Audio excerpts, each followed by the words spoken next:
Hello, everybody. We are live on YouTube with my friend Cheryl Whitelaw. Super excited to introduce Cheryl to the Seven Movements community as a whole, and particularly the Seven Movements ambassador community. So, welcome, Cheryl. And I just want to start out, rather than me introducing you and all of your background, I'd love for you to give the folks just who are you, where are you from, and a little bit about your background and exercise and health and everything, because you have an extensive background. Yeah, great. No, thanks, Dan. Yeah, hi, I'm Cheryl. I call myself a functional movement specialist. So I really work with clients to support them to improve their movement in their day-to-day lives, and increasingly working with people around their sports performance. I have training as a Feldenkrais practitioner.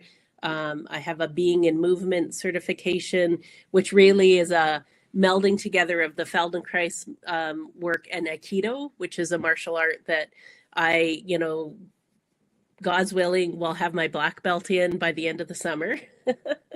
After a 10-year lead up, it's a very slow burn. And I'm also certified as an integral master coach. So it's a coaching method based out of Canada that really looks at you as a whole person. And I knew as I was doing that training 12 years ago that I wanted a really solid somatic practice to fit into it. So 2 years ago, I finished my Feldenkrais training. And so I'm, in the process of really bringing together under a kind of brand called Kind Power, how to, move more freely, more easily, but also effectively and with power. Amazing. It's such a unique background that you're bringing to the table here. Maybe fill people in as a Feldenkrais practitioner. What is that, and what does it mean? Because I know I bet a number of people probably don't know exactly what that is. Yeah, I mean, it's a kind of modality that I think a little more popular in Europe, other parts of the world, although certainly present in North America. We really, I mean, it's named after the founder, Moshe Feldenkrais, and he really understood a kind of practical neuroplasticity before the word neuroplasticity really had been created. And so it uses movement to really open up the kind of motor neural pathways that we all have. I always reference when you watch a little kid learning to drink from a cup, and that journey of spilling and missing and toppling and all of those things, that literally is the process of building those pathways for the first time. They exist through our life, but we tend to get good enough, right? We right. Walk good enough and we run good enough, and whatever we do, unless we're following a dedicated path, like a martial artist or say a dancer or musician that really builds a craft in how they move, we tend to kind of tap out and say, okay, that's good enough, I'm on with my day. And we stop really accessing that way of opening up the way our body, our mind, and our nervous system can play together to create better, more refined movements. What I find is people come to a Feldenkrais practitioner when something's really gone wrong, an injury, and the PT, which is, really helpful. Like people are like, do you recommend it? It's like, of course, all these tools have their good uses, but they haven't really recovered to what they did before. And that something missing often is in the kind of neurological basis of movement. And so we really, use unfamiliar, new, odd, often weird. I said, yeah, this is weird, but we're doing this so that novelty wakes up the brain and the nervous system to really start to learn and acquire and create new pathways. Well, that's interesting. Well, I mean, if you go back far enough, picking things up and down and calling it a workout would have been considered kind of weird for people way back in the day, right? So right. Everything new seems kind of weird at first, but I love that. So take me back even a little bit further. I'm interested in maybe why you came to be a coach and to be in the service of others. Like what drew you to this sort of space? Yeah, I mean, I've worked most of my adult career in an adult education space, so often either a college or a university setting. So, just have always been a learner, lifelong learner, deeply curious, and thought, well, that's a logical place to work. And I was kind of the weird person in the discussion who always wanted to know how the body was involved.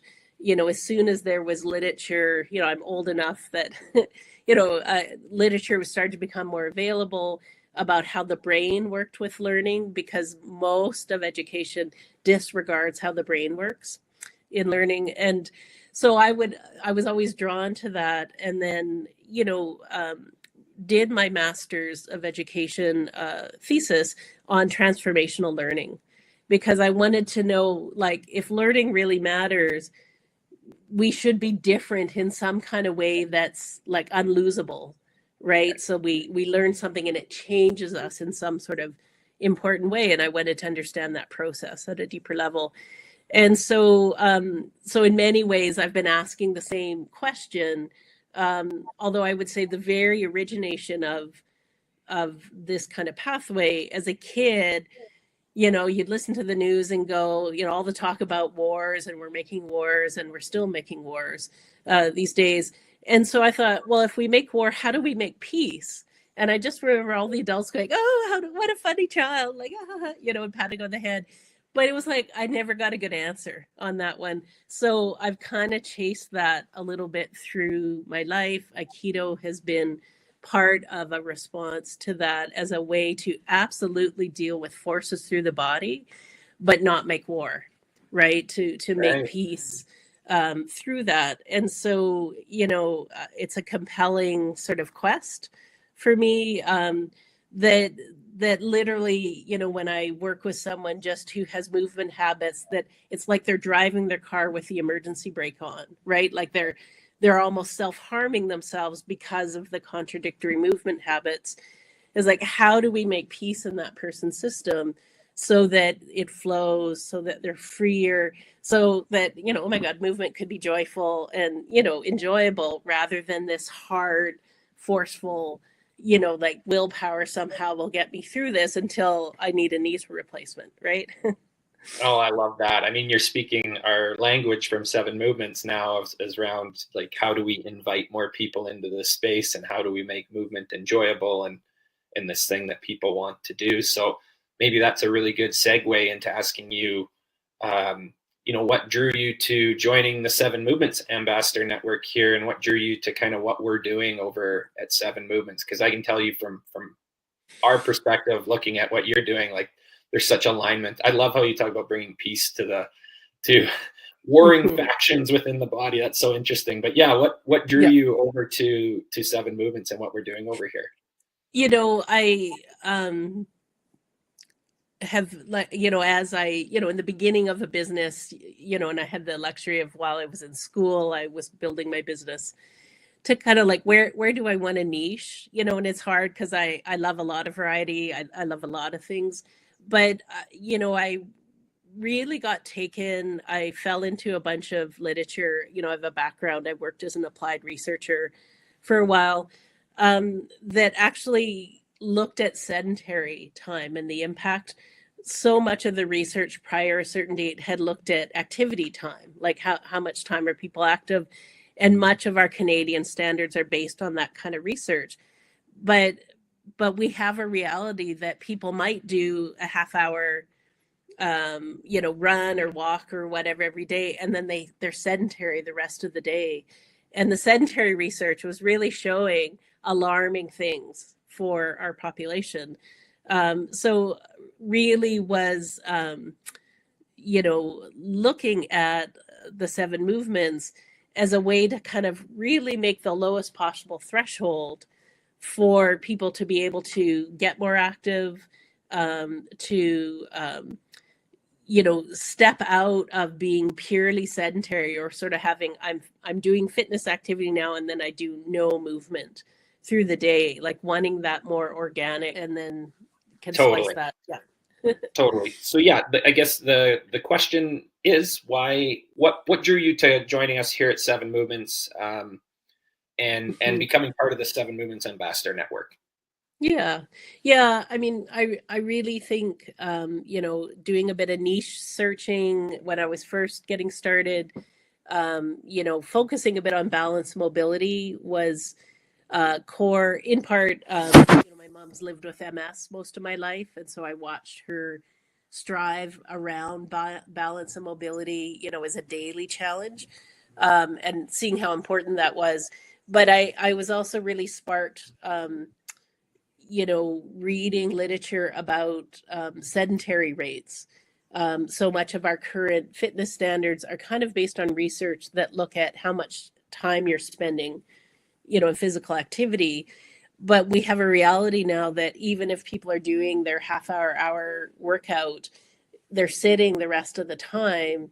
That's actually the research is pretty dire about you can do the best workout 1 hour a day, and if you really aren't moving the rest of the day, you're not actually getting the kind of health benefit. Like there was a bit of a naive, like, this is great when we see this. So really important, I think, to get people, doing something, doing it more as part of their organic and functional day, and looking for, easy thresholds for that. I've heard from your material, Dan, as well, that there's such a focus in the fitness industry, right? Like it's really geared for about 20% of the people in total who want to build more muscle, who want to, do all these performance goals.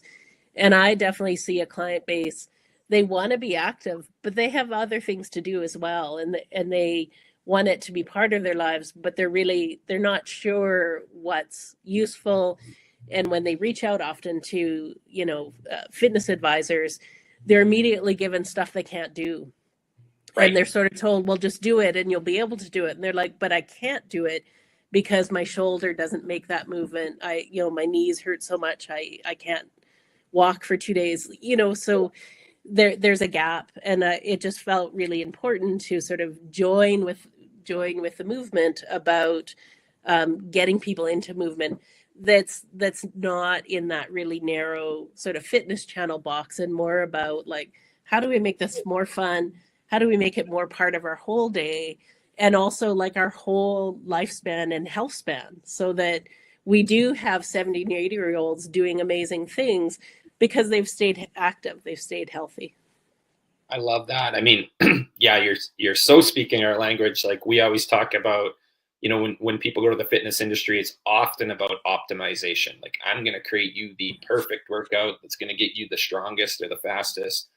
And we have a big part of the population that just doesn't care about that. They know they want to move to be healthy, but they also they need to be invited in. So that's why we always talk about Seven Movements as an invitation. It's like, I was talking to Jeff about this. It's like, hey, come into the party. You can stand against the wall a little bit and just kind of see what's going on here.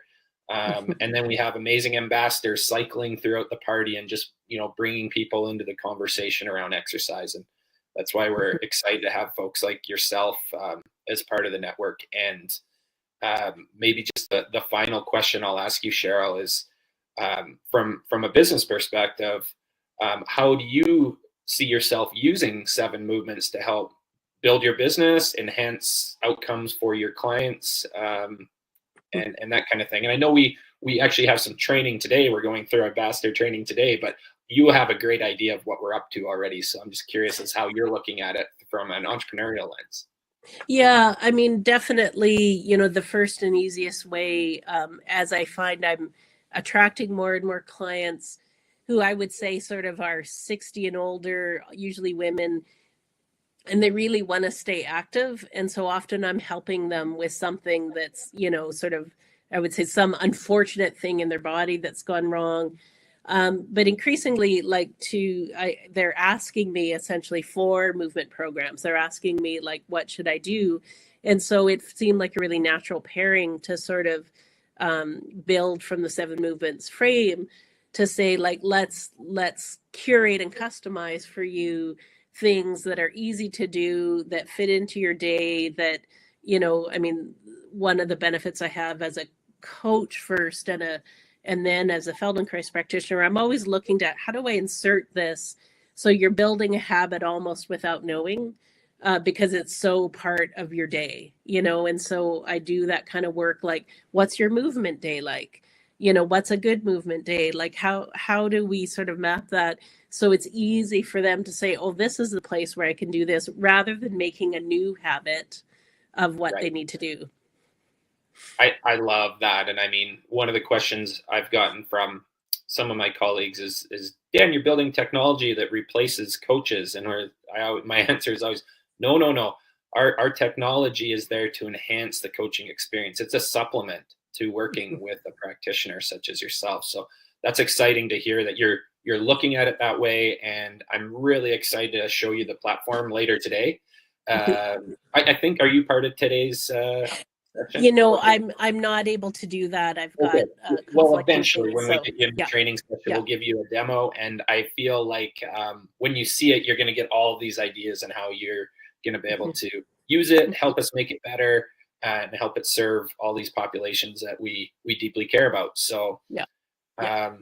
yeah. So I guess thank you so much for this, Cheryl. Welcome to the Seven Movements ambassador community. All of the ambassadors, reach out to Cheryl, give her a hello. And part of building this network was to introduce all of the amazing people in my network, such as yourself, Cheryl, to everyone else in my network who are awesome as well. And we're all trying to serve the same people. So jump on our mighty network there. Say hi to Cheryl, and thank you again, Cheryl, for doing this and introducing yourself. And we will definitely have you on again, and we'll dive deeper into some of this stuff because I know you have a ton more to say. Yeah. Yeah. You bet. No, thanks for the invitation, Dan. Awesome. Yeah.